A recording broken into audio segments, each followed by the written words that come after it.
Hey,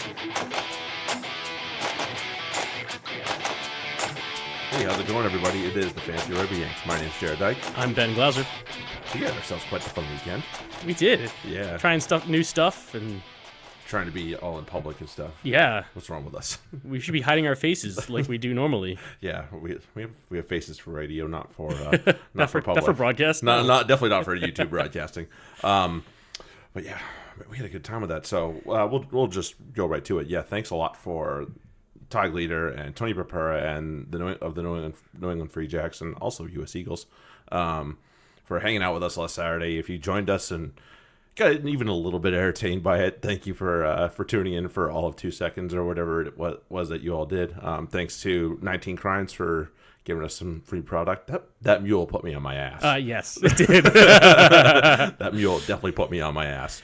And then Patios, obviously, for letting us crash their party over there. Yeah, they were surprisingly cool about it. Yeah, they were just like, oh, whatever. I was like, okay, cool, thanks. Yeah. So yeah, thanks a lot, Patios, for putting up with us and letting us invade your space a little bit. We weren't too super invasive. We stuck to our booth. Yeah, pretty we're much in the corner where we belonged. Yeah, basically. And we didn't bother anybody too much. So no, I don't think so. Yeah.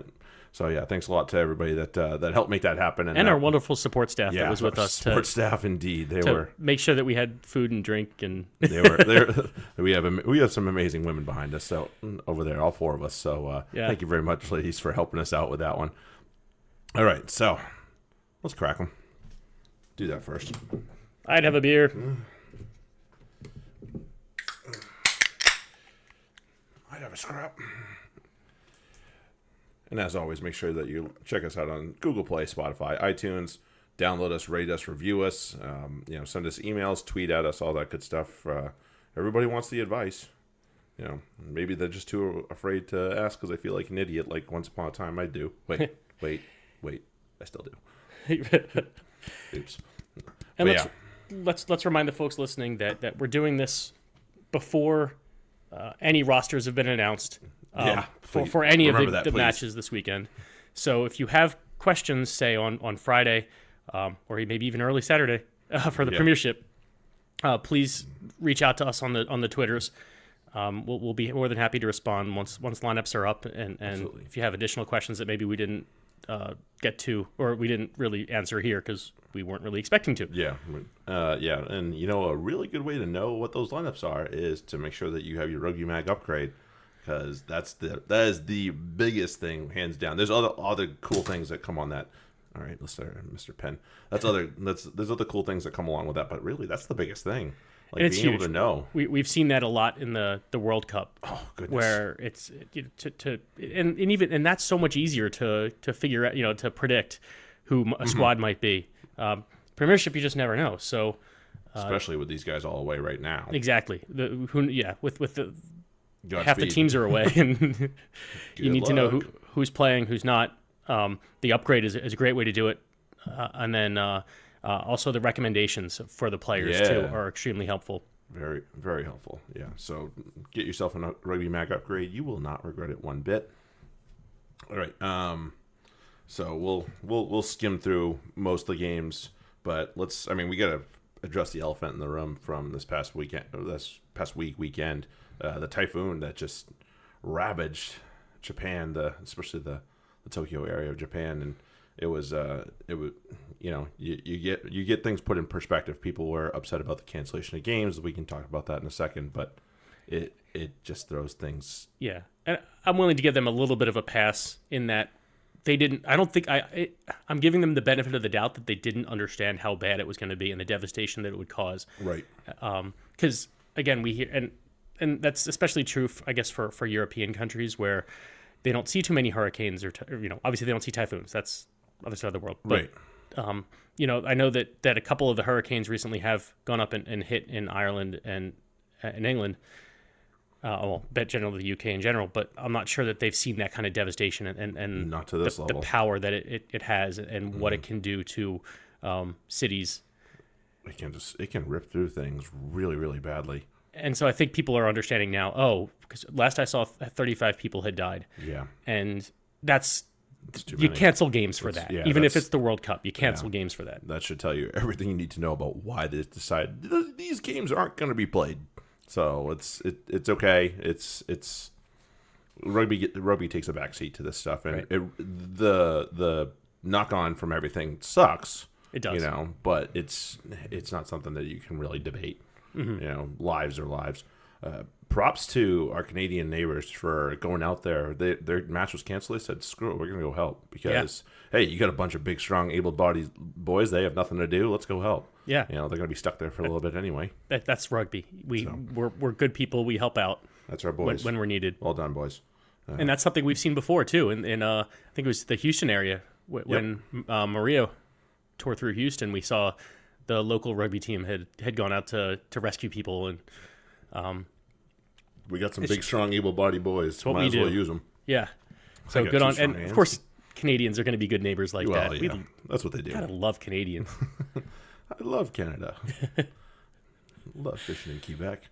So yeah, that was great. That was really good stuff, and I applaud Canada and all the ruggers that pitched into that effort, because that's not easy, and you know, there's all the strong, able bodies needed are have to be out there to make this work. And I saw a tweet from DTH. He was in the airport flying home, and he said people were coming up to him. People who didn't live in the area that was affected were coming up to him and thanking Canada for the work they did. So that's great. It's obviously appreciated, and and Japan were great hosts. They've been great hosts the whole time. So we really, as much as people are upset about the canceled matches, they did their best, and they're doing their best. And it's tough to. It's outside of their control. Yeah, it's tough to really give them too much flack here. Right. We gotta consider that this is actual people. This is actually the real world. Right. Rugby is great, and we love rugby, but it takes a backseat when it comes to this stuff. So the matches that were played. Yeah, let's jump into them all the way back to Friday the 11th. No, even more than that. We gotta go to Tuesday, baby. Oh, geez. Yeah, we go to South Africa, Canada. Obviously, nothing big here. No surprises. The real talking point was the Larson red card, and that was just absolutely hammer-headed. Yep. Unnecessary. Like, what are you doing? You didn't need to get involved in that, and you decided to anyway. And then, oops, you get red carded. Good job. Sorry, Josh. I know you're a free jack and all, but that was not your best decision that you've made in a while. I would wager. And then Cobus Reinach gets on the field for a start finally, and Hat Trick City, baby. He was a magician with that ball too. He was just toying with Canada there, and it's making them look silly. And that's nothing, no disrespect to Canada. It didn't matter who was on the other side of that field. Reinach's pretty good. Reinach was gonna take it to him. Mm-hmm. Absolutely. So the South Africans take down the Canadians 66-7, and that was their final pool game. The South Africans, obviously, Canada's last one got nixed, but it is what it is. So that was a that was a wee bit of a beating, to say the least. And next, we had our boys. Yeah, that was an unfortunate effort that time around. We showed some gusto. We also played a very, very angry Argentinian team that was very mad about the last result. So they took it out on us pretty good. Couldn't they have just played better in their first two matches? Like, how about, instead of taking it out on the U.S., how about you play better against the big fish? No argument out of me. And then, we can play nice here in intra-squad America scrimmage here. But yeah, that... They gave it to us pretty good. Yeah, the U.S. showing that we're still clearly in Tier 2 status. Right. Have some work to do. Definitely some work to do. Scully got over for a double, which was great. Yes. If there's somebody that deserves a double on this team, he's probably on the short list. So I was happy to see him get over for two. Paul Lasike gets over. Mm-hmm. A fantastic person, let alone a freaking hard-nosed rugby player. So I like it. I like him. I was glad he got over. Malia, that guy was killing us for the Argies. He was a man on fire. My goodness, couldn't believe it. I thought they got a little hard done by with one. It was a maul that was trying to go into the try zone, and Creevy came in from the side. I thought was pretty blatantly, but I don't know how much difference it would have made in the grand scheme of things. But I thought it was a bit of a unfortunate call. But when you create your own luck sometimes. Yeah, and there's been a lot of coming in from the side. I feel like, and it was actually something going back to the South Africa match that I wanted to point out that the referees, I feel like, treat the Tier 1 and Tier 2 nations differently at times. And I thought that for the second half of Canada-South Africa, I can't remember who the referee was. Might have been Pierce. It was Pierce. It was Luke Pierce. Yeah. Because he was making South Africa be perfect. If they were in like a 45-degree angle at those rucks, if they were coming in from that, he's like, nope, you're in from the side. Like, I want to see you coming straight through the... And I think Etzebeth was like, what the hell? It's like, yeah, you haven't been refereed like that in maybe your entire life. Probably 3 years at least. And so for him, he was obviously clearly confused by the call, but it's like the professional teams seem to get those calls, and then if you're not that one of those, high-level teams, they're like, I didn't really like that. Maybe I won't let it go. But it's just, I think we can, if we get that consistency, not just between Tier 1 and Tier 2, but if we can get that consistency, just everyone say, here's what in from the side actually means. Right. Whether it be a maul or a ruck. Let's clear that up and let everybody be ref to the same standard. Yeah. Because we see that with our clubs here, where if you're, we're a D2 team in America, and Boston Rugby is, and we don't get the same quality of refereeing. We don't get the same... not consistency, but the same type of calls that the D1 or the MLR teams would get. Yeah. And it's like, how are we supposed to function at a higher level? Yeah, if we're not getting the same, we know the referees that we see when they see that we see them roll up, we go, oh no, right. And there's other ones where we go, oh hey, I like this guy. Yeah, he'll let us do stuff. This is gonna be fun. I like this guy. All right, cool. Yeah, or he'll ref it evenly and be very clear about what he wants. Either swallow your whistle or be better. One of the two, please. I will say, and obviously this will go to the next match too. I don't think Hanko Hammersize has done himself anything bad this tournament. I thought he's played himself pretty well into the light. I don't think he's done anything special, but I also think he's shown that he has a motor, which he definitely does, and that he's just willing to put his nose into all the places that you have to be able to as a flanker. So I hope good things come for him. And he was pretty even keeled. He didn't get too hot. He never got too, but he always kept working. So I applaud him. I was watching him definitely in particular just to see how he did, and I thought he did pretty well. I thought he did himself quite the service just by putting in the work that he did this tournament. So good on Hanko. Yeah. Yeah. So RG's take down the US 47-17 in a somewhat well fought but still one-sided match. Yeah. I don't know if both of those can exist at once, but it did. And then we had Scotland, Russia. That was a whole lot of nothing right there. Yeah, that's a walk. I mean, yeah, the Russians were just so beat. Yeah, they're just so beat. I was kind of expecting that, but not. I was expecting that this kind of score is 61-0. I was expecting that earlier in the tournament for them, but obviously their last match, they're ready to go home. Yeah, I think they were ready to pack it in. And then Wales got themselves quite the scare from the Fijians. So the Fijians do have something. They just got to do it consistently. It's clear. They had a first half against Australia, and then they had this match. Mm-hmm. And then they just laid a huge egg against Uruguay. Yeah. It was just, it was very painful. So, some jackhole picked Tuiasova as their sit of the week. Whoops. Yeah, Tuiasova and Radradra both had days. Yeah, they did. So, oops, daisy. Shows you how much I know. But the Welsh, obviously, they put a decent team out there, too. They didn't put nobodies out there. Bigger went down with a concussion. He missed the following match as well, probably for good reason. But they didn't put nobodies out there, and they obviously saw a reason to not do that. So, good on them. Josh Adams just continues to light the whole World Cup up. He just... What did he get 2 or 3 in this match? I'm not sure. He's lighting everyone up. I mean, this is something that he started back in the Six Nations, and he's just rolling it on through. He's carried it over to Worcester, and obviously has carried it on here. Now he's going to, I think, Cardiff. This is where he signed for the coming season. So Cardiff got lucky with that one. That's a big pickup for them for sure. But it was a great match. The Fijians rocked up for the last one, and I was happy that they were not going down without a fight. They certainly showed that they have some amazing players that definitely belong on this type of stage, on this type of level. They just need to provide a little consistency, and I think World Rugby can do them a favor. That's a long conversation for another time. Right. But, we know that they could get a little help, and if they got that little bit of help, I think you'd be impressed with what happens. But the Fijians go down 29-17. Wales put themselves back in control of group was it C, D, I think. But yeah, they took that over. Yeah, D. D. Okay. And then we rolled over to game week 5 of our TRM, and also the final set of fixtures where we had a little bit of a hiccup. Nothing really to be done about it, but Australia, Georgia. Georgia kind of rocked up to a depowered Australian team for a little while. They made them earn it. Mm-hmm. That's for sure.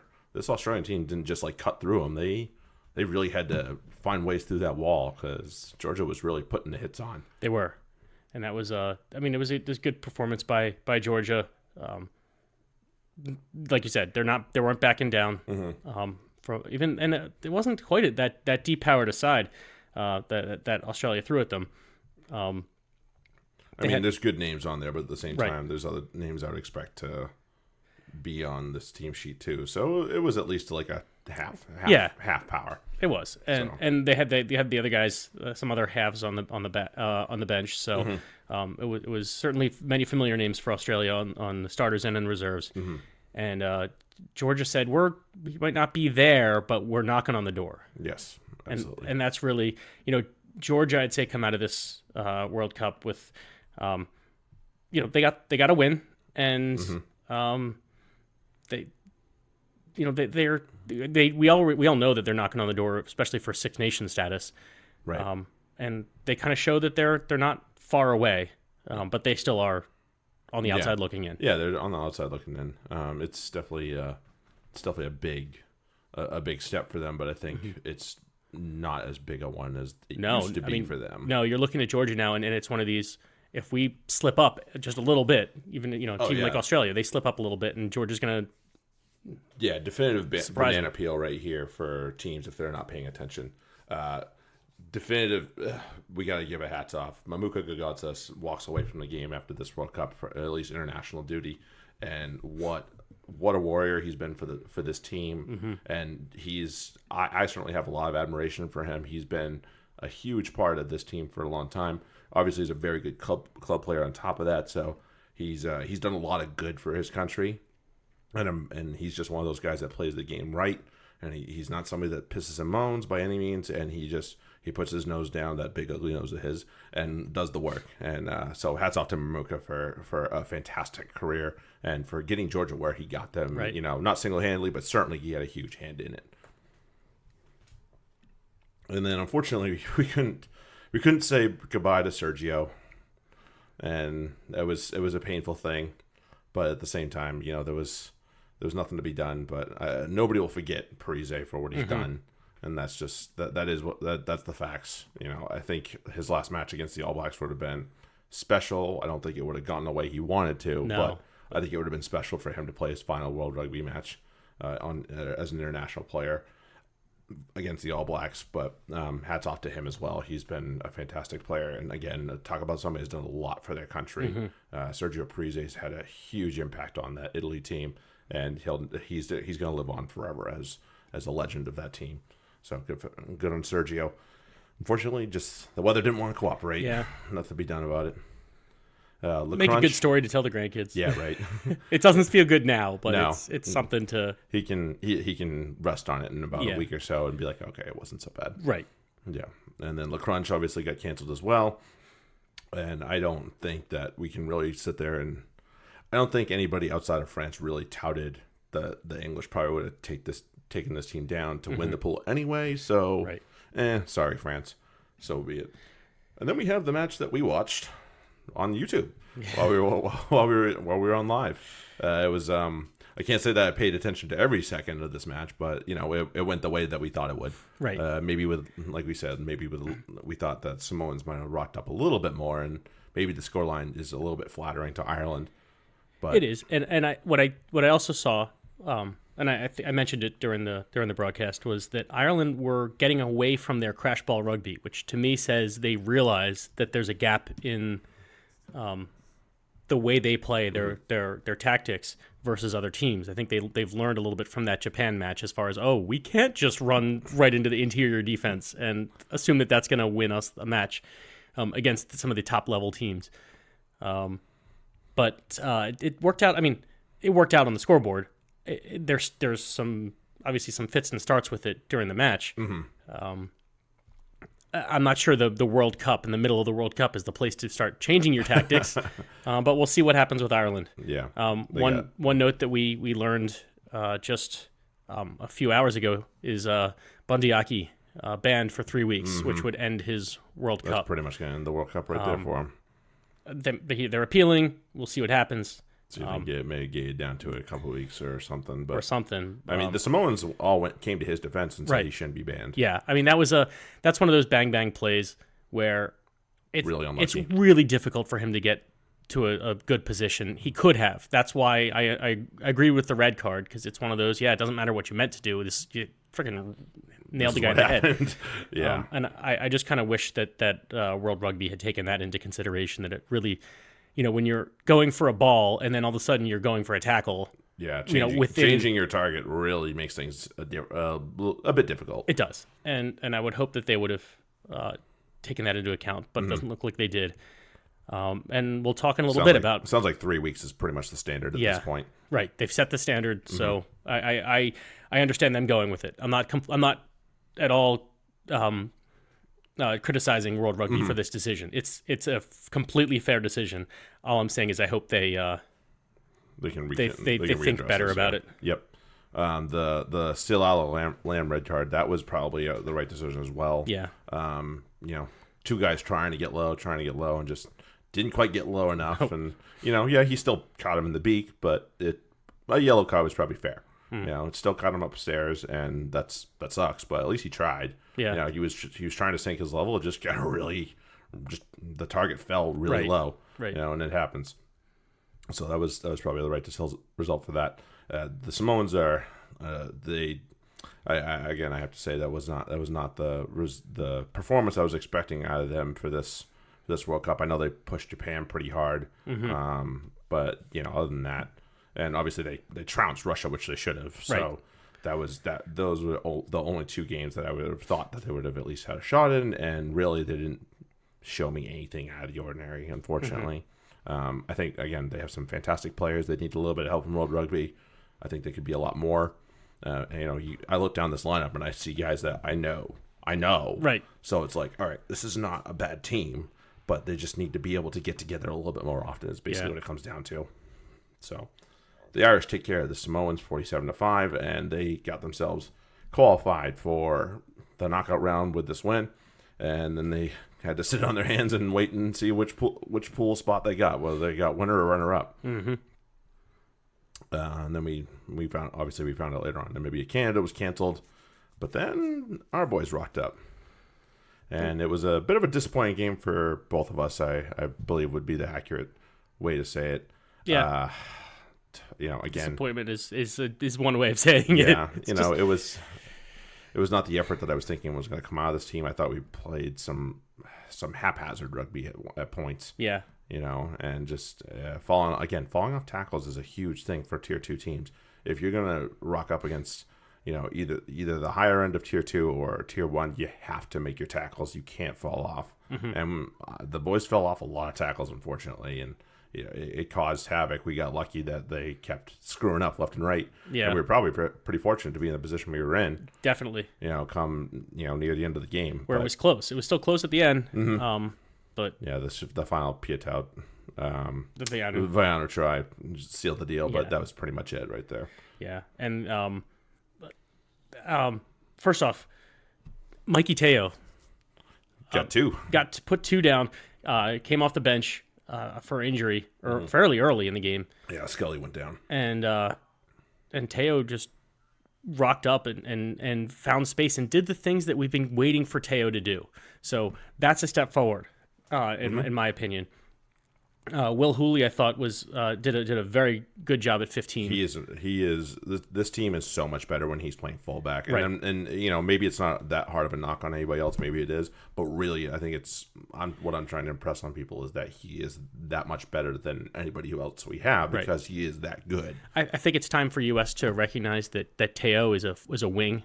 Yeah, and he plays. I agree. 15's not a 15. He just. Yeah. I saw one in one of the earlier matches where he was returning a kick and got tackled by a prop in midfield, and it's like, come on, man, dude, Dude, make those guys. You got to. Those are the guys you got to make. You got to run around them, and especially with his size. Run around the big guys, and then power over the little guys. Don't try to power over a prop in midfield. No, that's never. So his decision making made his life easy. Right. His decision making isn't the best at times at 15. But then he came in. He looked all right at wing. Yeah, he did. So I'll give him that. And then my one down is and that sounds like I was and I'm hit and miss on Teo, so I was very happy to see that. My one down was Al Jabori. There was a scrum. Cold. There was a scrum where Vaipulu picks and runs, and there's Al Jabori just hanging on the scrum. Dude, I remember head down, and I'm just like, he's 20 meters behind you, dude. Get off the scrum. Come on. Oh, I was shouting at the TV. I was like, come on, get up. Come on, man. You're 7, and you're letting that guy. I would have been there faster, for God's sake. Yeah, seriously. Good God. So, but that's the thing. It's these little. That's to me the difference between the U.S. and everyone else. It's not this. It's obviously not the skill or skill as far as your talent. They're not. Talent's there. They're fast. They're strong. They just don't know the game, and they don't know. You know, there's just a little bit where they're just not quite picking up the little things that other teams would do and not even think about. Whereas you can see the gears grinding in the American players' heads, and once you move, that's the frustration point that we have to move past as a country. Yeah, we have to be able to get these guys to just act on instinct and not necessarily have to think about the decision. Right. Because if they're thinking about it, the other guy's already gone. It's too late. See, I thought I thought DeHaas played pretty darn well. I thought he had a few aimless kicks, but he had a couple that were brilliant. So I'll give him, as a young kid, I'll give him credit, and I'll let the other stuff slide. I thought that was really good stuff, and really that was pretty much the end. We talked about Teo. Fry had a rough go. Yep. Savetta had a decent day. Yes, he did. Tony Lamborn was in some sort of mood because he was pissing off Nigel Owens left and right. Yeah. Oh, well, yeah. That he scored a try and he's yelling. Like, first off, dude, you're American. You're going to yell at Nigel Owens. Yeah, don't do that. Don't do that. Please don't do you're that. making all of us look bad. That pissed me off because I was like, just he'll get it. He's better. He's better at what he does than you are what you do. So let him do what he does. Probably without giving him any shit about it. Yeah. And to look at the Tongans, let's not look at this completely on one side. Like, they obviously had they had some great plays. This game could have been way more out of hand if they had finished more. Well, you mentioned Savetta having a good game, except was it him that knocked it on? Yeah. Which was unfortunate. That pretty much turned the game on its head right there. Right, and because we were on the 5-meter line, banging on the door. And they turned one into... And they turned it right into points. Mm-hmm. That's the credit to Tonga for picking that up and being on their own doorstep and then seeing the space and scoring the try. Yeah. It's good stuff. That's the kind of stuff that decides the game. It is. In 20 seconds. Those little things right there, man. That's the difference. Obviously, their loose head had a day. Yeah. He had a pretty good day. Talusa Vaiano had a great day, obviously. And then hats off to Siale Piatau for being a true talisman for this Tongan team. This was his last go around in a Tongan shirt, and he has not disappointed that shirt by any means whatsoever over the years, and he's a phenomenal player. I look forward to seeing him play more and more. Somebody said that he's unattached right now, or no, not him. Jack Lamb's unattached. Lamb's unattached. Yeah. Okay, that's what it was. I was like, that sounds like a crime. Well, either one really, I think would be a crime. But Piatau definitely. I'm guessing Lamb gets signed in the next week or two. Yeah, he won't be teamless for that long. He won't be jobless by any means. So hats off to the Tongans. They played a phenomenal game. We probably made the score look a little closer than they deserved. 31-19 to the Tongans over our Eagles. That ends both teams' World Cups. And then we had Wales and Uruguay. The Uruguayans actually played pretty well for a spell. Mm-hmm. I'll give them that. They were making this a tough one on the Welsh. They obviously truly the quality just ends up being the thing that comes to the end, and they just don't quite have the right amount of quality you need. You had some hammerhead decisions in their own end, which caused them to get yellow cards and some cynical play. But in the end, they really put a pretty good showing on this team. I know 35-13 doesn't sound like it was a good game. For a while, it was. I think Davies ran one in over the end. And they had 2 tries in the last 7 minutes. Wales did. So, I mean, up until 70 minutes, this was a pretty good game. Right. So it was 21-13 up until then. So okay, so there you go. That's a pretty good scoreline for Uruguay. So and I mean, we know the Uruguayans have something in them. I'm impressed with how far they've come. So I give my hats off to the Uruguayan, the Los Terros. They did their country very proud in this World Cup. Yeah. Obviously, they picked up a huge win against Fiji, but even in some of the other games, they really showed that they had some moxie to shoot back at these other teams and say, we are not going to be the pushovers. You know, I think the Australians got them pretty good, but the other teams had a really hard time with them. Yeah. You know, the Wales had a hard time. The Georgians had a hard time with them. So, you know, good on Uruguay. I'm glad to see that we have another team in the Americas that's starting to come through and really start to show that they have a little bit of something to give to the rest of the universe here. And the game of the week. Oh my God. So my wife hits me and she's like, you know, the Japan-Scotland game kicks off in 15 minutes. I was like, all right, let's go. I was like, you know, and for those that don't know, it was 6:45 in the morning here. And I decided, you know what, I'm going to do it. Because actually they've been, to our benefit, they've been really good about not spoiling other games. So I could watch this game and not worry about the other two and knowing the result. So I was like, you know what, let's do it. I'm going to watch this, and I think I'll be better for it. And I was happy I watched this freaking game. Absolute classic. Just, oh my goodness. And the emotion that came over this team. Both teams, really, but definitely the Japanese, obviously, with the goings on in the last 24, 48 hours. And then, obviously, this is a huge milestone for this Japanese team. And I you know, you can't be much happier than for these guys, because it's so monumental for them in so many ways that you can't even put it all into words. And they kept their composure. They kept their composure better than Scotland did. Let's put it that way. I mean, we both at the same time texted each other. Wow, Jamie Ritchie's being a complete ass. He was a dickhead. Oh man, did not do himself any favors. No, I guess he's not going to be a Lion anytime soon. No, I wouldn't pick him. No way. Dude, like he played his balls off, but man, was he an asshole? Yeah, you know, you can play your balls off and not be an asshole. Just FYI, you know, you don't have to do that. And I thought he was being a complete dickhead. He gave somebody a bump with his knee, and then he expects they're going to do nothing about it. Right. I would get up and be like, I'm going to kill you right now. Pretty sure that was Tamura. But oh, come on, dude, you're a 7. Don't be bumping a freaking fly half. Right. Like, do it to a prop or something if you want to show some nuts. Good Lord. I will say, and I'm not going to harp on this too hard because he's taking boatloads of shit on right now for this performance at this World Cup, but I do, and it comes down to a lot of questions about this particular topic in so many ways.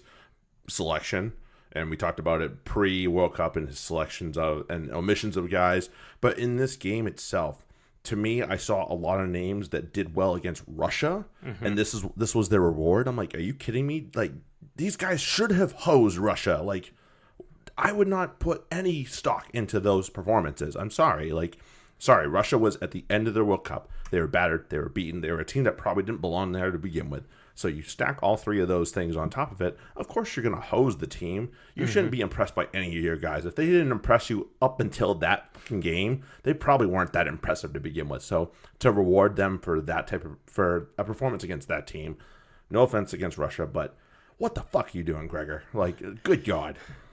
I thought there were some selections both in their starting lineup and on their bench. I was like, where the fuck was Sean Maitland? Why was he not a part of this team? Tell me, somebody explain this to me, because I may not know shit about shit, but could he not have made a difference with this fucking game? Like, they had to stick Chris Harris on the wing, and he's not a fucking wing. No, like. I'm done. I lost my words. I'm done. And to me, it was Stuart McAnally's not starting. Yeah, carry on. Yeah. Let's go to the good. Fair enough. Can we please talk about Kenki Fukuoka? Yes, this dude was on fire for this tech. So this guy. I mean, if you want a talisman for a team, this is your guy, because he when he came on against Ireland, he dominated. He won that game against Ireland. He made a huge difference in that game. And he won it late. This game, I feel like he won early with just everything he did. That he sees Stuart Hogg creep up from the fullback position and join the back line. He's like, oh, I'll just chip it behind and let my guy run onto it. Fuck, just little things. The one hand grab and everything. Oh, like it's nothing. You know? Yeah, like he's done it his whole life. I mean, the steal and takeoff that he had for his second try too. To catch it, because that's a knock. He drops that. That's a knock. Yeah, that's a knock on. He ripped it forward. Yep. That's a knock. We've seen that in countless other matches. To get the wherewithal to be like, nope, I'm catching this and taking off. And then he's stumbling as he's catching it and still can kept his feet and took off. Right. That was a great talk about a performance when you need it. And another man that, I haven't exactly spoken highly of in terms of fantasy, but obviously we know he's a fantastic person. Mike Leach seemed to be everywhere. Oh, he was everywhere. So it's not translating. Talk about a guy that just puts it when the chips are down and he's going to put everything on it and come in with a performance. He did. And if he can continue doing that, this is going to be they might not be done after this coming weekend. Yeah, we'll see, man. It's a opponent they're familiar with, so right. Because a lot of their at least in the forwards their fantasy values weren't that high for this match, but because it wasn't really they used they were smart. Japan used their backs to beat Scotland because their backs are they're I don't know about the pack play going up against Scotland, whose pack isn't great, isn't bad, but why would you beat your head against that pack that you don't need to when your backs are just outclassing them? Oh, did they ever? Yeah. It's sad to say, but a man that needed to step up for Scotland and really was invisible was Hogg. Yeah. I didn't notice him more than one or two phases in the whole match. Right. Not a great thing when you're supposed to be a world-class fullback. No, and he wasn't getting space. The same thing I just criticized Teo for doing. There were times where Hogg took a kick and then just ran it straight back into the line, like straight directly up the field. And it's like, dude, that's not where the space is. Go around. That's not what you do anyway. So just odd to see him do that, unless he just didn't trust his wings to be there to support him. I mean, maybe he didn't like the wing selection. Just saying. Yeah, that's possible too. Just saying. I like Darcy Graham and I like Tommy Seymour, but I don't know why Peter Horn. I like Blair Kinghorn, but I don't know why Peter Horn's the selection for your midfield and or additional back. So bad decisions all around. I wouldn't have picked Hastings either. I think you need 2 back 3 subs really. Right. Keep Finn Russell on the field. Yeah, he was a magician. He played brilliantly. I hadn't seen that. Up until this game, Finn Russell have that game until this game, and it's a shame that's going to be his last game in the World Cup this year because it was a hell of a lot of fun to watch.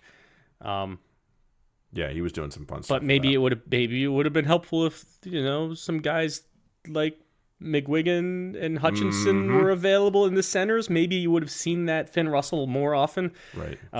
Guys that because nobody, and I like Sam Johnson, I like Chris Harris, I don't think they're bad players, but I think certainly Hutch strikes a little bit more fear into the heart of a defense because he can burn you. Right. And also he's just willing, he's not a big guy, but man, he's willing to just take the punishment and crash it up. But he's also not going to make you miss too sometimes. So, he's not. He provides a different element that I think these other guys don't, and that is the difference. I think you're right. Yeah. I think that would have been a huge difference. So it beats the shit out of me. But the Japanese qualify, add their feather to the cap for the knockout stage. It's beautiful. And it's a great thing for World Rugby. The first Asian team to qualify for the knockout stage of the Rugby World Cup. There's nothing sad about this, really. I know Scotland are sad, but they're the only ones that are sad. Right. Sorry, man. Not sorry. Yeah, I mean they're the only ones. Everybody else is extremely happy for this team. Yeah. Again, what they've gone through and all that stuff. They are where they belong for sure. So they got quite a task in front of them, but that's okay. Okay, to the top scorers of the week for game week 5. Center was Piatau. Siali Piatau from the Tonga. Both centers. Both centers from Tonga. Scored really well. So be it. Yeah. Fullback, again, Vaianu from Tonga. Sorry, apparently we were porous.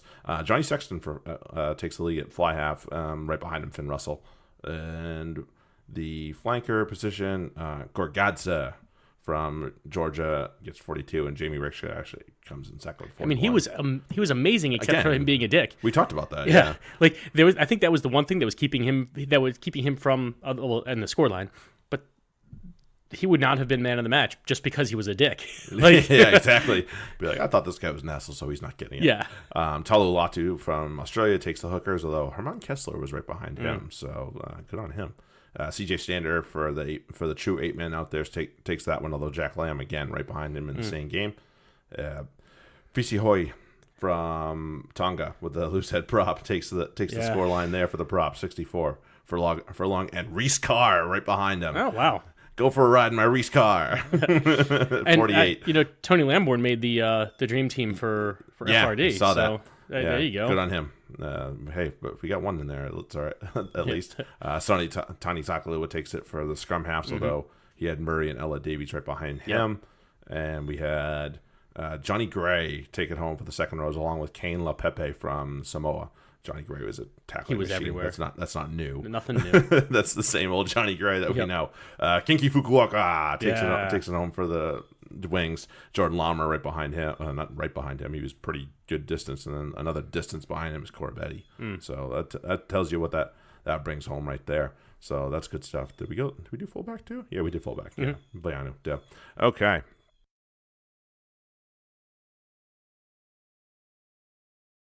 About preview. So I went through TRM. I was looking at guys that are either in form or not in form, and also guys that are highly selected, and then compared that with points against average and all that shit. I didn't count the 19 points that TRM awarded all players that had their matches canceled, because they didn't actually score the bloody points. They were just awarded it. And really, if you went over to the games, they didn't even show up. Yeah. So it was just it awarded it for your teams, but not necessarily to the player, if that makes sense. So on the England side, Ben Youngs start, Sam Underhill and Tom Curry both start, Vunipola start. The Aussies are having a rough go against back rows. And I'm going to say, if I say sit, it's because they do well. It doesn't necessarily mean you can't play them. But the two wings, Johnny May and Anthony Watson, at least the two of them, anticipating sit, and then Jinx. They got a couple of tall line. They probably are one of the few teams that can rival England in a line out, and they have a bunch of big jumpers, so they might cause some trouble. I'm not saying Jinx can't get it done. What I'm saying is there might be a better option, is what it comes down to. Australia on the other side. Again, we talked about this weird little thing. England don't do well against fly halves, so Tamua is the only one I would start. Don't start Leali'ifano or Foley. Tamu is the only one I would start. Unfortunately, it might be Leali'ifano, but that is what it is. Corabetti and Haylett Petty both go ahead and start those guys. They both have been on fire. They've both scored plenty of points. I don't see a reason for them to find a way to stop. Hooper, I would start with caution. I have him as a sit, but he's also been on fire. So I'd start with him with caution. Karevi, nope. Karevi and O'Connor, no. Not with Tuolangi in that middle. No, O'Connor hasn't been getting points at all. He hasn't. But he's highly selected. It's amazing. Been one of the biggest disappointments in my squad, who I just never bothered to cut, because it's like, well, fuck it. No, well, now we're to the point where we can which I already did. Delete our squads anyway. So Tolo Latu and Genia sit. The second rows I would sit as well. And then, again, David Pocock's been okay, but cautiously start him if you have to. But what are your thoughts on Hooper? Same thing. Cautiously start him only if you have to. If you have another option that seems a little bit better, maybe roll with that. But jotting that down, because I signed it. Yeah, I mean, again, he's been scoring super well. So if that's your guy, okay, just mitigate your expectations a little bit. Okay, so those are your start sits.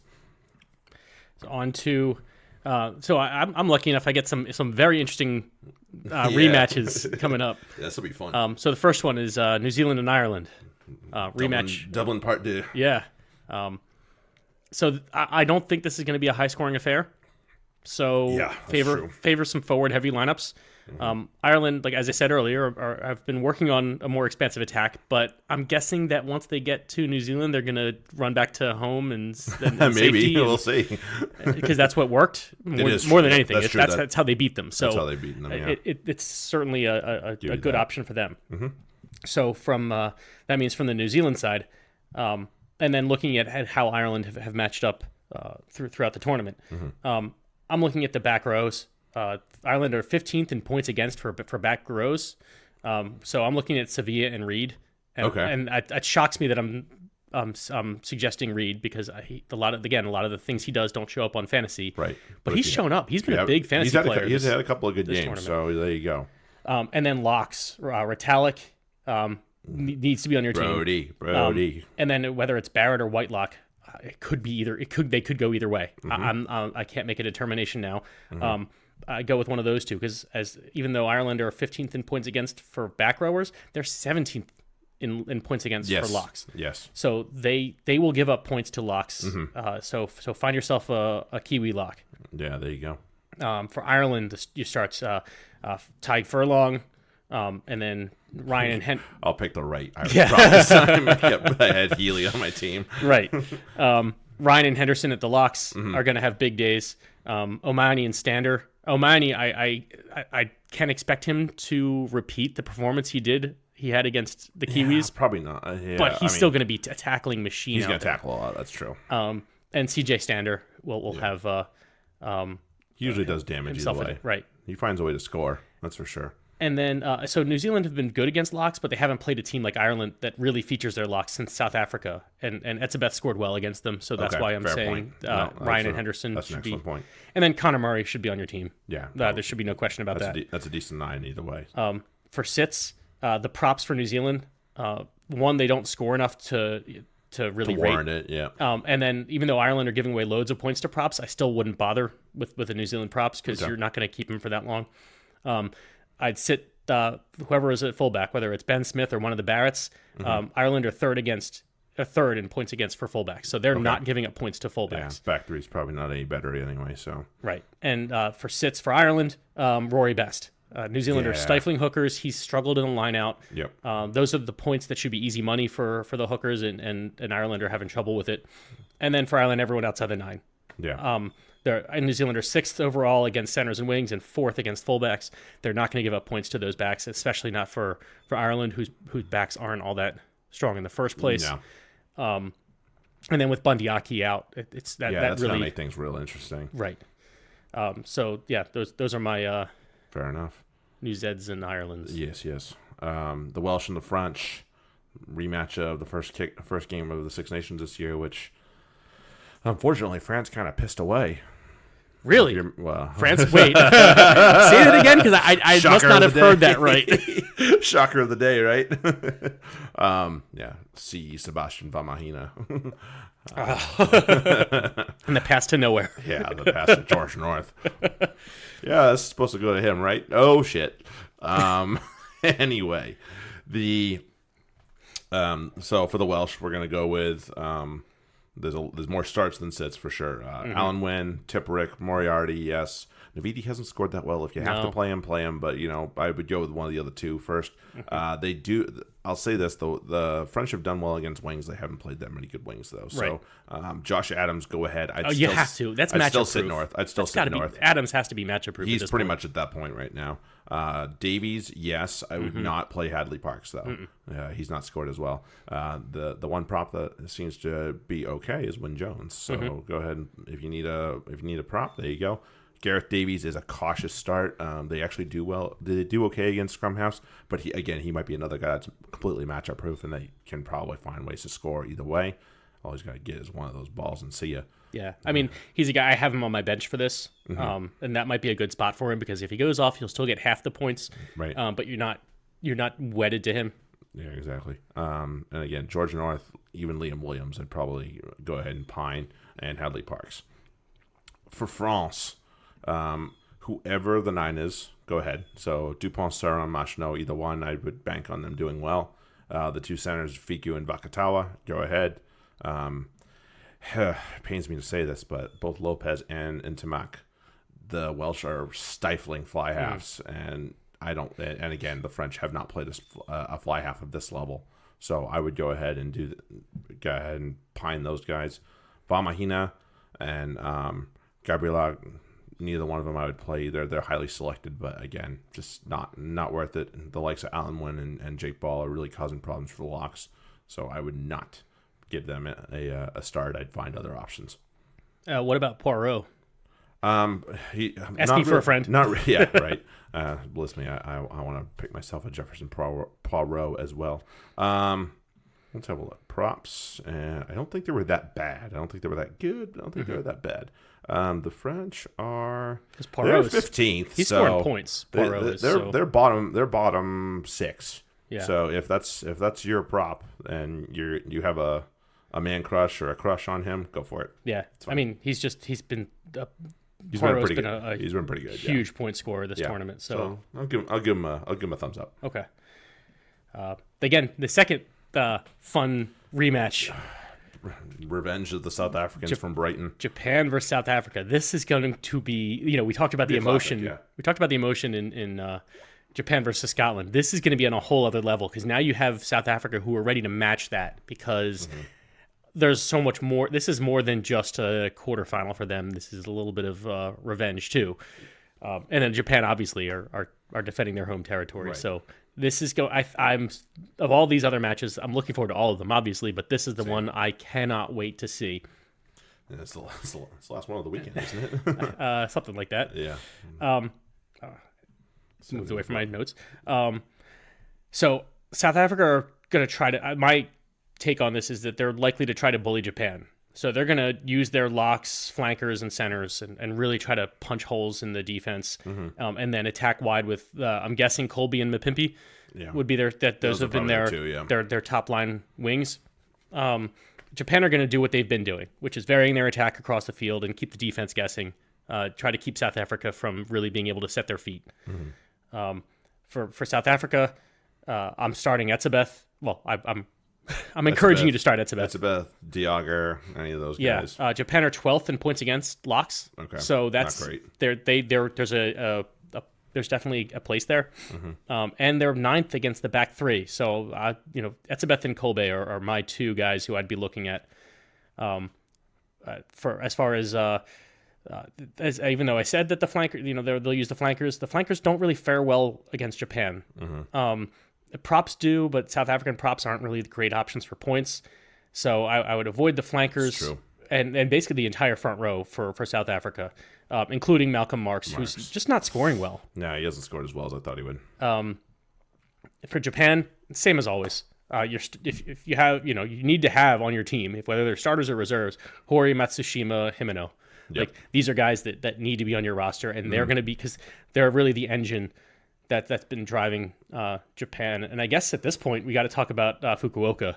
I'm not sure if he's going to be started because he seems to have earned his way into the starting role. Either him or Lemeki scored well too, right? So either or might be okay. But Matsushima is going to be playing, so that's why I would there definitely be sold on him. And then Utamura is a guy who I would just kind of keep on. Don't bother putting him on your team. He's he's so highly selected. I'm surprised by that because he's just not done well. I had to pick him a couple times, but it sucked. If he was trustworthy as a kicker, he'd be an excellent option. But he misses too many kicks. Agreed. And that's and if you want a kicker, there's now at this point plenty of options out there. Yeah. So don't bother. Yeah, with a full change that you get to make right now, you can find one that's better. Okay, and this weekend we get to start off the other stuff. There's other stuff back across the universe to the UK. All right. So we had 2 leagues fill up with FRD. That's amazing. You guys are awesome. Thanks for doing that. That makes me and Ben very happy. Actually, we had 1 draft this past weekend. I felt pretty good about it. You did, except for one fuck up that I had. Small glitch. Well, as you said, that mule put us on our ass. And, clearly. I was looking at... we did draft after our YouTube live. That's true. And there I'm seeing Dan Bigger creeping up the chart there, the chart, and I'm like, oh, fuck, I should get Dan Bigger. Not realizing that, I already have George Ford. Whoops. So now I have two fly halves who are away. I mean, look, in 6 weeks, that's going to be great. Fucking amazing, but not right now. Not now. Nope. So don't draft too drunk. Yeah, don't do that. Yeah. George was talking about it. He's like, I had a couple of work beers and it didn't go well. Pretty much shambles. All right, so I'm going to give the best advice I can for both formats. When it comes to FRD, don't get cute. If you picked a guy high and a guy's highly rated, play him.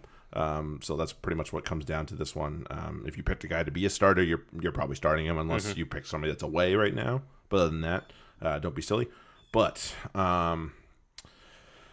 I'll go down this as quickly and not asinine as I can. Piers O'Connor, both formats, yes. John Afoa, he's only TRM, yes. Harry Randall, both formats, yep.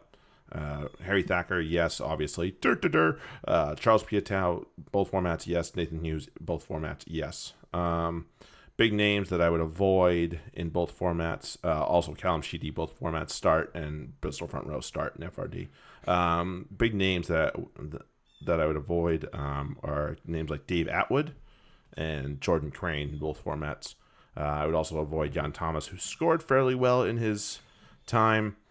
But yeah, nope, don't start him in TRM. And then Ed Holmes is one of those funny ones where I would say no in Rugby Mag, but he's probably starter worthy in FRD because you still need. There's 8 starters out there right now for FRD, at least, if not 10. Right. And there's a couple of them that aren't in the league right now because they're playing. They're playing in the World Cup, so don't do that. Bath, the big guns. Zach Mercer, both formats are a big thumbs up. Tom Dunn and Nathan Catt, both are yeses on that one. And then Freddie Burns, Rockin Daguni are both yeses on that one. And then, and then Charlie Ewells, I would sit in both formats. I would sit the Bath front row and sit Will Stewart. I got to see it from him first. Yeah. I'm not sure how much he's going to play yet. Right. And Chris Cook I wouldn't start him. I assume it's going to be Will Chudley, but I wouldn't start him in either format. Will Chudley is a go, though. So there you go. There's Bath and Bristol for the opening of the Premiership. On to Exeter versus Quins. This is going to be a tough matchup for both teams. Yep. Exeter have the edge being at home. And, of course, both teams are missing some top players. Mm-hmm. But Exeter have a lot of great options, especially in their forwards because they're a forward-heavy team. Right. So focus on Exeter's forwards. Kvesic and Armand going to be excellent options in TRM. I'm not sure about FRD. I think ultimately one of them is going to score. The other one probably won't. So you're kind of flipping a coin there. Gamble time. The front rows, Hepburn, Williams, and Yandel. Those are 3 guys that you should be, if you're looking for the front row for Exeter, you're doing well in FRD. For the individual players for the Rugby Magazine, those guys will be scoring points. Yandel, if you've got him, start him. First off, you should have him because he's going to, as we talked about before, in TRM, his value is going to increase because he's going to be the main hooker until Luke Cowan-Dickey comes back. So he really doesn't have anybody pushing him. Mm-hmm. So he's going to be the starter. He's going to be playing, getting a lot of minutes. Yep. Bump up his value, and then when Luke Cowan-Dickey comes back, then evaluate your options. Mm-hmm. He may have given you enough to sign somebody who will be less of a rotation player. The Quins are struggling here. They have a lot of guys. They're key players like Sinclair and Marler who just aren't available for obvious reasons. Yeah, clearly. So they're going to be some stupid tournament. So they're going to be leaning on some. They're going to have to trust some players, and I think that's probably not going to go the best for them against Exeter. Against Exeter, probably not. No. So if you really want some Quins, you're looking at Dombrandt. He will be leaned on heavily for some tough yards. Yep, no doubt. Clifford and Lauday too. So really, their back row are going to be the focus, I think, of their offensive attack, as well as their backs. You got Danny Kerr will probably be firing the ball out. Mike Brown and Nathan Earl should be putting up points because they're going to have to be the ones attacking in space. We know Earl's healthy. Right. Okay. Well, I assume Earl's healthy. I haven't seen anything that says he's not, but man, that was a pretty gruesome injury last year. But so I assume he's... My assumption is he's healthy. Again, we're doing this before we know the teams are out. Keep going. I haven't seen any news about that. And then for the Quins, just avoid everyone else. And for Exeter... What about Marcus Smith? I'm sorry. Marcus Smith's out there. But I think if you have him, he'll do okay. I think there are better options at fly half. Okay. So I wouldn't assume that people would have him. And if you have him, he's not a bad option for the game. But I think you probably have better options available. So it's not. So maybe for FRD, go ahead, but for FRD, go ahead, but not TRM. Not TRM. Okay. If you have TRM, then you definitely have better options available to you. And for Exeter, for sits, just avoid their backs for now until they get things sorted out. Their back line is a shit show. Especially without Slade back there. Yeah. Or Noel. You're right. There's a lot of guys that just... There's some guys that definitely make things go back and there. Hoggy. They don't have... Yeah, and that'll be fun when he comes back, obviously. Right. Well, at this point, they're missing Cordero, I guess I would say, until Hoggy comes to replace him. Yeah, basically. So they're missing a lot of the guys who are their quick strike guys. So I'm looking to Exeter to just pound this. Yeah. All right. For the Saracens, our boys. Haha, yes. Back to defend the crown and to piss everybody off at the same time, because it seems that people are really pissy when it comes to the Saracens. So I'll try and state the obvious names that you need to know about and whether you're questioning your self-starter sit. Ben Spencer, Tompkins, Alex Good, Alex Lazowski, and Will Skilton are all yeses in both formats. Sary's front row is a big yes. There's a couple of names that you're probably going to scratch your head about. Rhodes, Malins, and Isikwe, I would start in TRM, but I would not start in FRD. You have better options in FRD with only needing 2 loose forwards. Again, Jackson Ray, both formats don't. Matt Gallagher and Ben Earl, again, both formats are a big NO. Sorry, guys. And then we have, for the Saints, there's actually a lot of names that are thumbs up for both formats here. Nairo Avoro, Collins, Tamana Harrison, Hutch, Durr, Alex Mitchell, yes, for sure. Saints front row, I would definitely do. And Dave Ribbons for the Saints as well as a starter for FRD and TRM. Definitely start both of them. There's a couple guys in the format, so I would go TRM for Gibson, yes, but FRD, no. And then Grayson, I think, is going to be the fly half in this game. I wouldn't start him in either format, honestly. I know the Saracens generally give the halfbacks fits, not halfbacks, but fly halves fits. Sorry. Dingwall and Tom Wood are both guys that I would definitely not want to start at this point. I got to see it from both of them. Tom Wood's a fantastic player, don't get me wrong, but this is fantasy, and this is business. You don't mess around with that stuff. So I would say a big no to Mr. Tom Wood. Worcester versus Leicester. Leicester are going to be missing 4 of their top 5 returning point scorers from last year for the World Cup. That's Ford, Dan Cole, Johnny May, and Callum Mahoney. Plus, they're missing Ben Youngs, Genge, and Tuolagi. Yep. So who knows what's going to replace them for now. Good luck figuring that one out. Worcester are missing Taufetti and Fido. Well, Fido they haven't even got yet, but that not really big losses for them. So you wouldn't see too much. You wouldn't know what the difference is at this point anyway. So at this point with Leicester, I'm saying don't start anybody. If you're looking at starting a Leicester player in TRM, make better decisions. Okay. For now, or at least hold off on that. Yeah. Maybe some of their higher end FRD players that are for FRD. I still don't know. I probably would not if asking for a friend. Tell Tula. I mean, you could do worse. Yeah. It's not like if that's your option, that's your option. It's not bad. It's not bad. It's just if you have a better option, I would go with that. I have other options. It's okay. There you go. So for Worcester though, it's like a pick 'em here. They do have some good scores. Leicester were terrible against fly halves last year, so Weir is a great start. Yeah, there you go. Hugard, Sam Lewis, Ryan Mills, Marco Mama, basically whoever you have for FRD or TRM for Worcester, just fucking start them because they're probably going to put up a little bit of points. For the sits though, I would look at maybe the back 3 players. That's who I would kind of pull back on. Okay. Leicester were decent against back 3 players last year, and they might not even play a factor given that the 1 through 12 or 1 through 13, could just be carving up the Leicester defense. So they might not even need to have their back 3 even standing, doing anything other than standing there, taking up space and looking pretty with their back hair. Yeah, it's true. That's true. Right. Sale and Gloucester. So there's a lot of names in this match that will be rolled out because these teams have some good players that have not gone away. So they lucked out a little bit. The the big names for the Sale Sharks that you'll probably ask yourself about. Beaumont, Curry, both formats, yes. Ross Harrison and TRM, yep. Will Cliff, I would go with him because obviously Faf de Klerk's gone. Sam James, yes. Solomona Hammersley, John Ross, Byron McGuigan, who's going to be an angry, angry man. Yes, he is. Start him. Some big names that I would probably pine. I would pine the Sale front row and FRD if you can help it. Marlon Yard, I got to see it from him until he comes back to form. James Phillips, I would sit him, and then there's some kind of funny ones like Will Cliff. I would start in TRM, but I would not start him in FRD. Hopefully, you have a better option than that. A couple guys that I still need to see it. A guy I definitely need to see it from in both formats, or at least in TRM, is JL Dupria.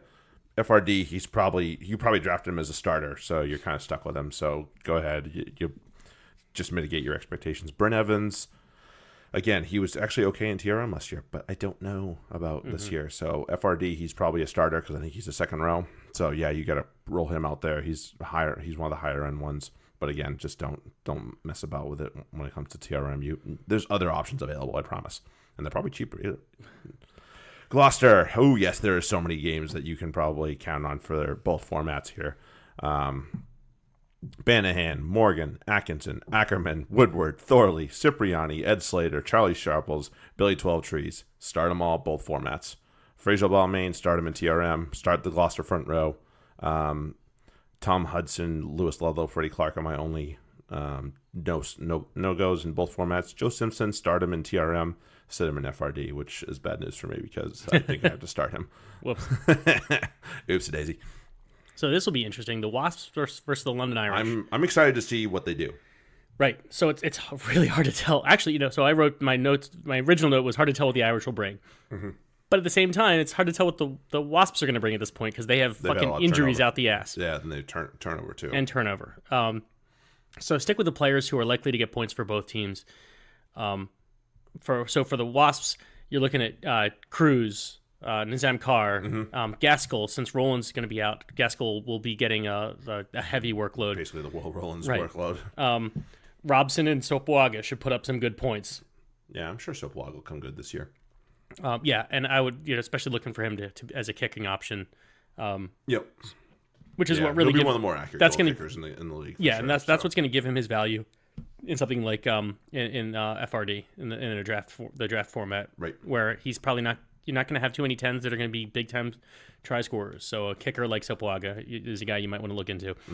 Fekitoa and De Jong could make quite a good pairing, but we don't know yet. Agreed. So that's one of those. Monitor that. If you have them, I would recommend playing them. If you don't have a better option, you don't have any worry about that. If they're just, especially in the Rugby Magazine format, have them on your watch list because Agreed. Those are guys who could be putting up points based on what's around them. For the Irish, I'm looking at Sean O'Brien and Curtis Rona. As long as he's healthy, right? That's the one guy I was thinking of actually. Wasps give up points to locks and flankers, but I'm not sure how many Irish would be better options than others that are available. So wait and see thing. Yeah. For the sits, if you have anybody on the Wasps for your team, start them.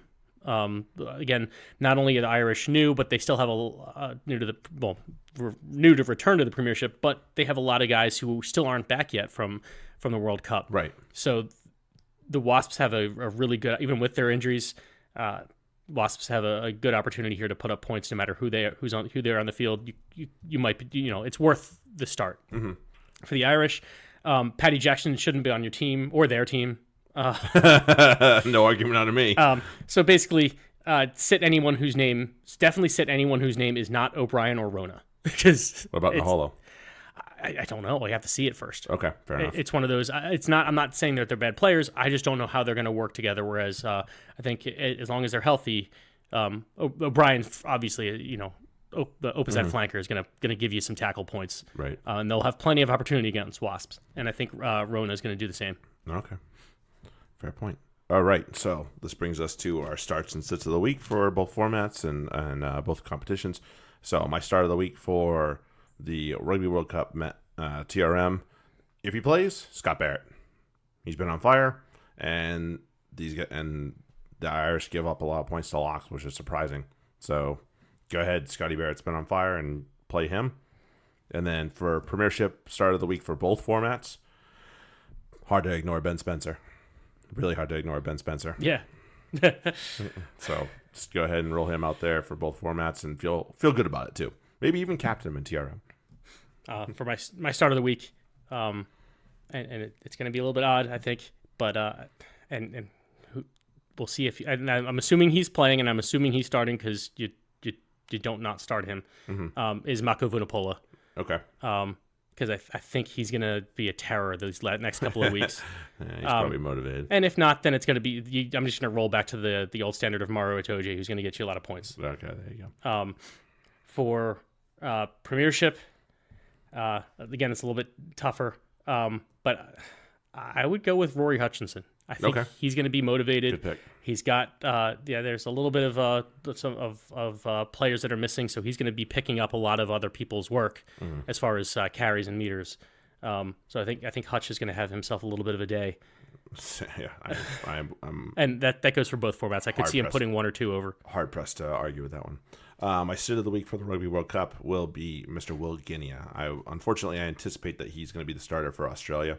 If he's not, then okay, but I wouldn't start with Nick White either. But Will Guinea is definitely going to be my sit of the week. He's had some really rough games against the higher end competition in this thing, and I would not pick him as your scrum half, and I would really, really seek other options. I might take Nagari over him, honestly. So there you go. My sit for you're gonna laugh at this one. My sit of the week for the Premiership is actually Don Armand. I don't. So in FRD, I don't know if he does enough to garner the points with other options out there. Right. And then TRM, you have such a litter of options out there, and he's probably one of the more expensive ones. On top of that, he's not super expensive, but again, you could probably find somebody cheaper and/or for the same price, and it wouldn't be so bad. So Armin's definitely a wait and see. So sit him. So for as we go for the World Cup, my sit of the week, and I mentioned it before, and I like to. I was wrong last week when I picked Johnny Sexton. Yeah, we had a conversation about that on the live. We did, but this time I'm going with Rory Best. Yeah, love the guy. I just think he's going to have a little bit of he's going to be riding the struggle bus this week. So somebody you should probably steer clear of. You have plenty of other options. Yeah. They'll do better for you. It's not that I think Rory Best is going to suck. It's just that I think he's not somebody you want on your team. There's at least two better options that you can put on your bench and start. So, no joke.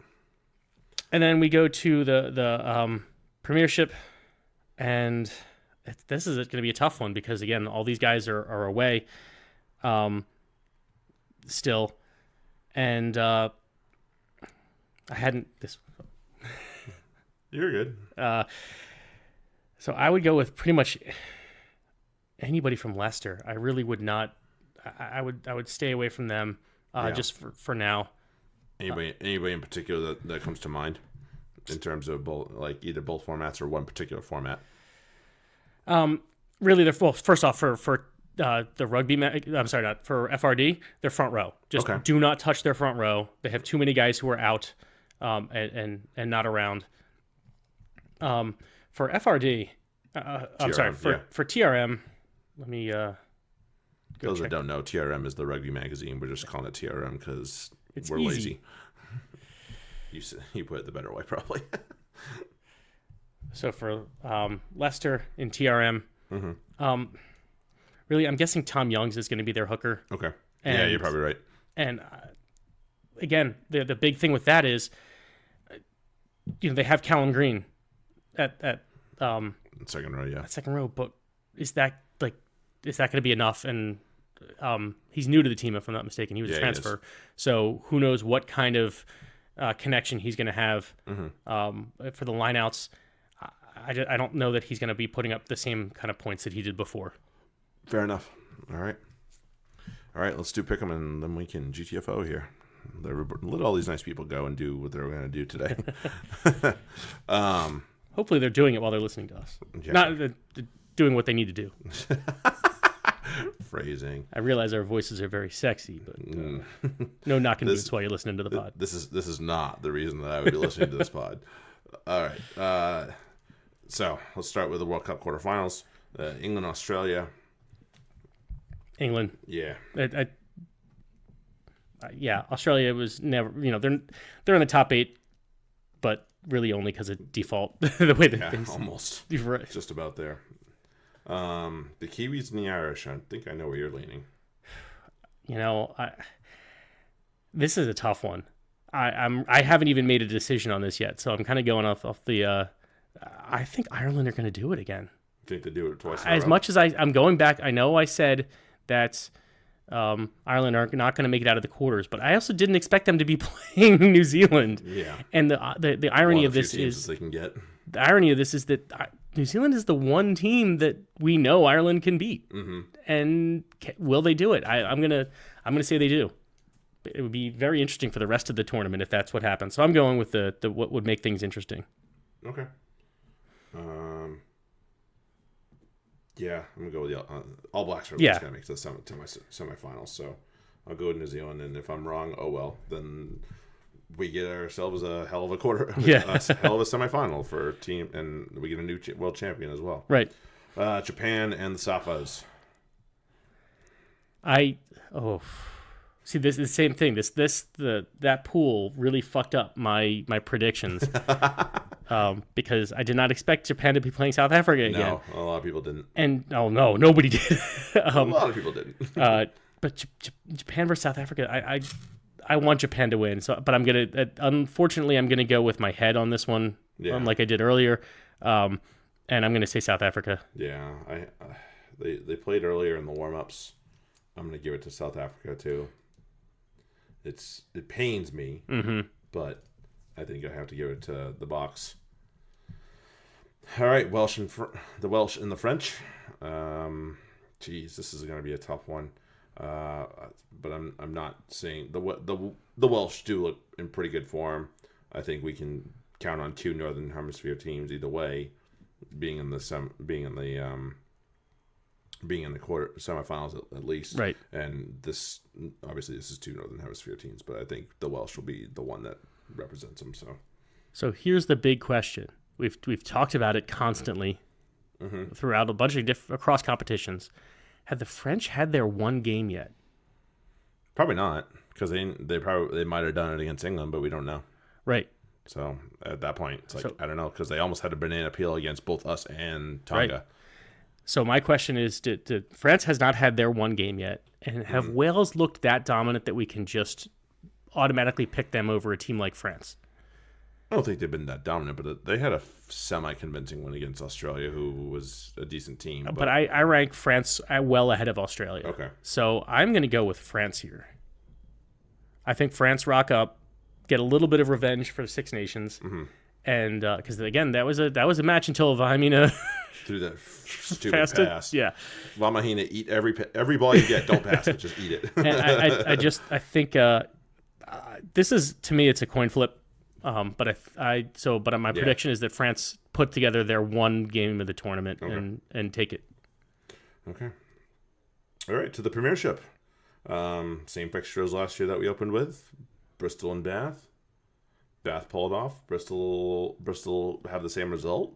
For me, I think Bath know what they're getting into this time around and didn't understand what they were getting into last time. Yeah. And I think they get the win. Oh, you think so?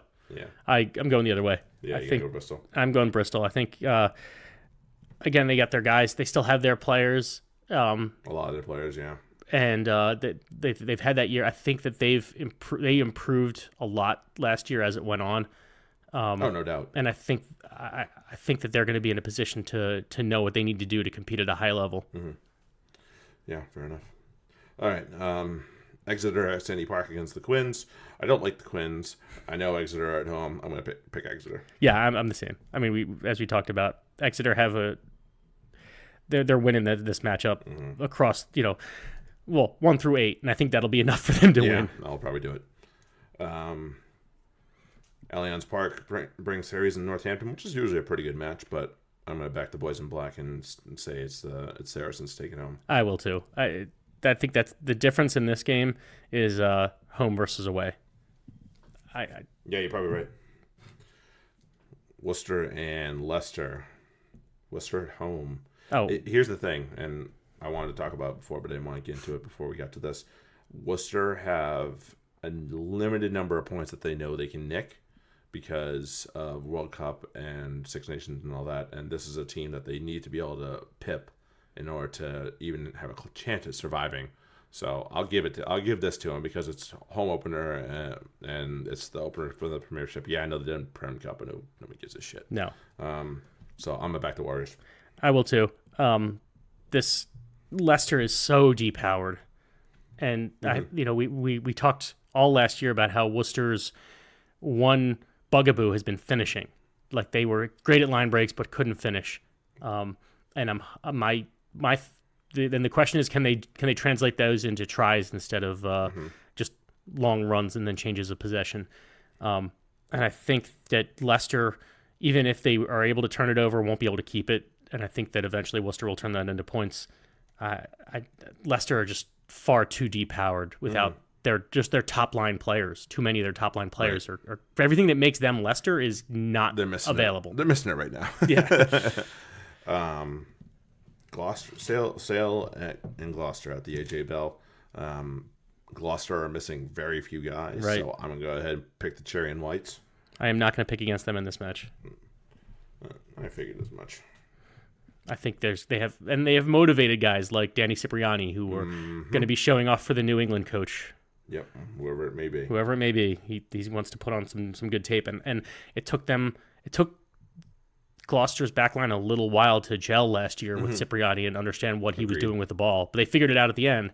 And to have Edkinson and 12 Trees and Sharples and Thorley and Woodward all still there and all available for this match. Their starting backline right there. And pretty good. And they still have Ben Morgan, who when they want to go, we'll pass it out. Oh, and then we have Morgan to really just power over your wing out there. Bully you away. Yeah, good stuff. And then Wasp and Irish. We talked about the Irish are going to take a little bit to gel. I think this is a little too ungelled for them, and the Wasps at home will take this one. Yeah. Wasps are a bit of a motivated team. They feel like last year was a disappointment.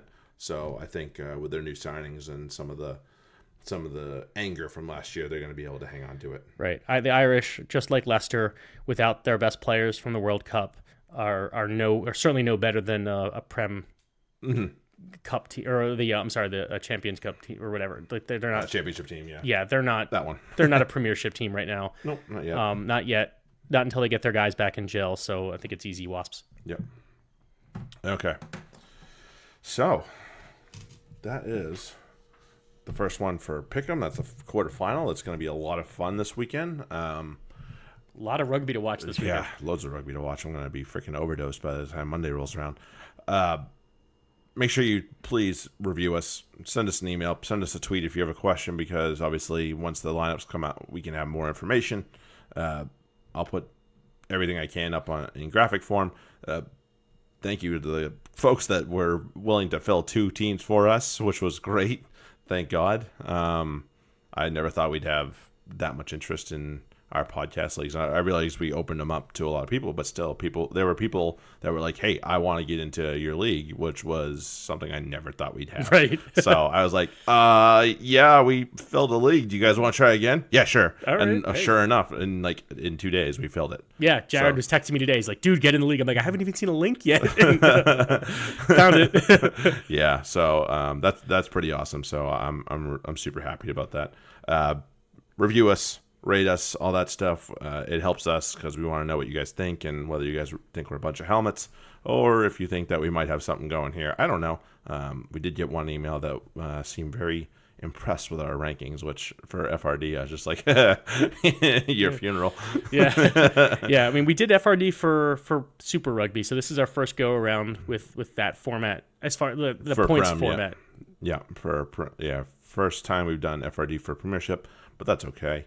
Other than that, again, thank you to the guys that helped us out on Saturday and were willing to hang out with us and make it a fun day for Ben and I, and get us a little bit, shit-faced, for lack of a better term.